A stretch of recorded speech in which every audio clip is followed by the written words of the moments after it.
है उसका प्रतिनिधित्व करता है, उसके पदाधिकारी थे आप सभी, और माननीय मंत्री जी को गाय भेंट करके आपका स्वागत किया है।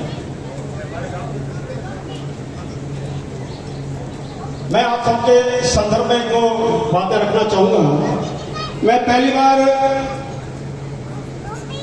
हमारे माननीय मंत्री जी को और वर्तमान हमारी भाजपा सरकार का हृदय से आभार करूंगा, सभी गो भक्तों की तरफ से आभार करूंगा कि आपने एक सुंदर आदेश निकाला। फरवरी में आपने कहा कि गौ माता आवारा नहीं है, जैसे बाबूलाल जी भाई साहब ने कहा कि गौ माता आवारा नहीं है, तो माननीय मंत्री जी ने इस विषय का आदेश ही निकाल दिया। तो सभी अधिकारियों को, सभी विभागों को यह कहा गया है कि गौ माता को आवारा ना कहकर उसे निराश्रित कहा जाए, उसका अपमान ना किया जाए। इसके लिए मैं भाजपा सरकार का हृदय से आभार व्यक्त करता हूं। हमारी इस वर्तमान सरकार ने जो सुंदर सुंदर योजनाएं तैयार की है, मैं उसके विषय में भी आपसे निवेदन करना चाहूंगा। वर्तमान में जो नंदीशाला, जिस नंदीशाला के उद्घाटन में हम लोग आए हैं, इसकी परिकल्पना भी 2016 में हमारी तत्काल भाजपा सरकार ने की थी, और उस समय जिला स्तरीय नंदीशाला थी, और उसका प्रथम नंदीशाला जिला स्तर की हमारे पिंजरापुर गौशाला बीकानेर में संचालित हो रही है। उसके बाद में 2016 में संवर्धन विधि बनी, गौशालाओं का गौपालन मंत्रालय बना। पूरे भारतवर्ष में नहीं, अपितु पूरे विश्व का पहला गौपालन मंत्रालय हमारे राजस्थान में है। उसके लिए भी भाजपा सरकार का आभार व्यक्त करता हूं। और गौपालन मंत्री भी पहली बार भारत सरकार ने, राजस्थान सरकार ने बनाया, उसके लिए भी मैं उनका आभार व्यक्त करता हूं। नंदीशाला में 3 तरह की योजनाएं हैं। एक नंदीशाला है जो ग्राम पंचायत स्थित है, जो पशुशाला और गौशाला, उसमें 1 करोड़ रुपए मिलते हैं। एक है जो 1.5 करोड़ की है, जिसके अंदर जिसका उद्घाटन आज हमारे हो रहा है। और एक माननीय मंत्री जी ने एक सुंदर योजना वापिस शुरू की है, जिला स्तर पर 3.25 करोड़ की नंदीशाला का निर्माण भी किया जाएगा। उसके लिए मैं भाजपा सरकार का हृदय से आभार व्यक्त करता हूं। हमारी गौशालाओं के लिए जो आपने किया, काफी समय से हमारा एक संघर्ष चल रहा था कि गौशालाओं का अनुदान बढ़े। तो जैसे हमारी सरकार बनी, सरकार बन गई, इन्होंने 10% अनुदान बढ़ाया और हमें 20 की बजाय 22 और 44 रुपए दिए। उसके बाद में फिर हमारी अपील आपके पास में गई, तो आप लोगों ने अब जो गौशालाओं को अनुदान मिलेगा वो 25 और 50 से मिलेगा। इसके लिए भी मैं राजस्थान सरकार का हृदय से आभार व्यक्त करता हूँ। राजस्थान सरकार ने गायों के लिए अच्छी अच्छी योजनाएं चलाई है।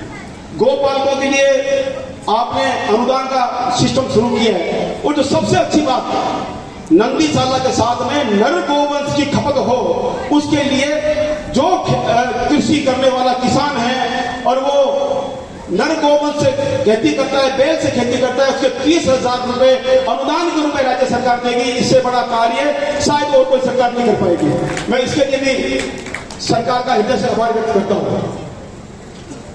राज्य सरकार की मंशा गाय को स्वच्छ वातावरण देने की है, और उन सब में हम जो गौपालक है, गौशाला संचालक है, उन सब का भी दायित्व बनता है कि जो इनकी मनोभावना है, उसी मनोभावना के अनुरूप हम आगे बढ़कर कार्य करें। हो सकता है किसी गौशाला ने कोई त्रुटि की हो और उसका खामियाजा पूरे राजस्थान को भुगतना पड़े। मैं माननीय मंत्री जी से निवेदन करूंगा, ऐसी गौशाला जिसमें किसी तरह की कोई फ्रॉड निकले तो उस गौशाला को तुरंत प्रभाव से उसका पंजीयन कैंसिल किया जाए, उस पर मुकदमा दर्ज किया जाए। आप इस बात का ध्यान रखें मंत्री जी, ताकि क्या है अन्य गौशालाओं को इसका सबक मिले। क्योंकि गौशालाएं एक भाव है मन का, और उस मन के भाव को लोग गाय की सेवा में व्यतीत करते हैं। कल परसों चर्चा थी, मैं उस विषय में निवेदन करना चाहूंगा, क्योंकि मैं संगठन से हूं, इसलिए कुछ विचार है जो मैं आपके समक्ष रखना चाहूंगा। क्योंकि आप हमारे प्रतिनिधि हैं और आपके द्वारा ही हमारे अनुदान का या हमारी गौशालाओं का कल्याण होता है। पहला हमारा निवेदन रहेगा, हमने कई बार आपसे निवेदन किया, पिछली बार जब आप बीकानेर पधारे थे उस समय भी हमने निवेदन किया था आपसे कि इस समय राज्य स्तर पे जो गौपालन समिति है, जिला स्तर पर जो गौपालन समिति है, उसमें मात्र अधिकारी वर्ग है। अधिकारी वर्ग हमारी गौशालाओं की समस्याओं को नहीं समझ पाता है, उनको नहीं पता कि धरातल पर क्या है। तो इसलिए राज्य स्तरीय समिति में भी और जिला स्तरीय समिति में भी गौशाला के प्रतिनिधि और जनप्रतिनिधि होने आवश्यक है। आपके पास में एक राज्य मंत्री है, आप खुद कैबिनेट मंत्री हैं, आपके पास में गौ सेवा आयोग है, आपके पास में जीव रक्षा आयोग है, तो इनमें से भी किसी व्यक्ति को उस कमेटी का सदस्य बनाए ताकि गौशालाओं की बात रखने वाला वहां व्यक्ति हो। होता क्या है, वहां बैठे अधिकारियों को कोई भी कर्मचारी कुछ भी लिख के दियाता है और वो उसको पास कर देते हैं और गौशाला उसको सफर करती है उस चीज को। जैसे अभी वर्तमान में पिछले 6 साल से राजस्थान सरकार की मंशा रही कि किसी भी तरह के कोई भी डॉक्यूमेंट को लेकर गौशाला को विभाग में ना आना पड़े और बिना किसी ऑफलाइन के सब काम ऑनलाइन हो। 6 साल तक हमने बड़े सरलता से इस विषय को लेकर अनुदान लिया, परंतु वर्तमान अनुदान के आदेश में आपके विभाग ने गौशालाओं को आदेश किया है कि सभी गौशालाएं अपने अपने बिल वाउचर के सत्यापित प्रतिलिपि विभाग में जमा करवाएं। मान्यवर, आपसे निवेदन है, यदि हमें ऑनलाइन की बजाय ऑफलाइन ही डॉक्यूमेंट जमा करवाने हैं तो हम ऑनलाइन क्यों अपलोड करें? जब राज्य सरकार की, केंद्र सरकार की मंशा है कि सभी कुछ ऑनलाइन हो, तो फिर ऑफलाइन के लिए ये आपके अधिकारी नई नई चीजें क्यों प्रसारित करते हैं? उसी निर्देश में एक निवेदन और था, उन्होंने आदेश किया है कि सभी गौशालाएं अपनी कार्यकारिणी कोई सत्यापित प्रतिलिपि अनुदान से पहले अपलोड करवाएं। मान्यवर, अनुदान की डेट आज से प्रारंभ हो गई है, 25 तारीख लास्ट है, और किसी भी गौशाला की पंजीकृत कार्यकारिणी बनने में 1 से 6 महीने लगते हैं। सहकारी समिति में लगभग 1.5 महीना चाहिए और देवस्थान में 3 महीने चाहिए, ट्रस्ट डीड के अंदर भी हमें 1.5 से 2 महीने चाहिए, तो हम उपलब्ध नहीं करवा पाएंगे। इसलिए इस बार भी हमें राहत दी जाए और 6 महीने के बाद में समय देते हमें, 6 महीने में हम लोग अपनी कार्यकारिणी का गठन करके दे देंगे।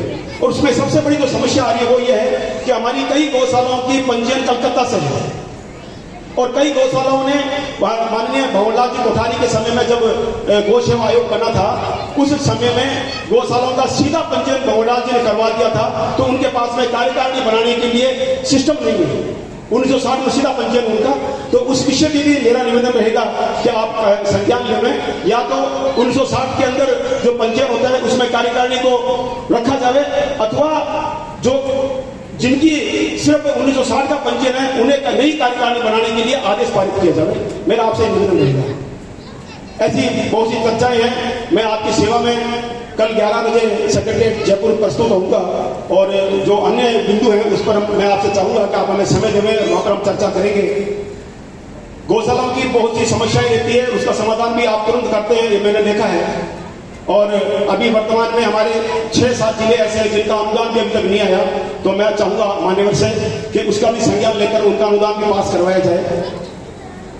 आप सभी इस भव्य आयोजन में पधारे, अंदर प्रांगण पधारे, उसके लिए मैं हृदय से आभार व्यक्त करता हूं।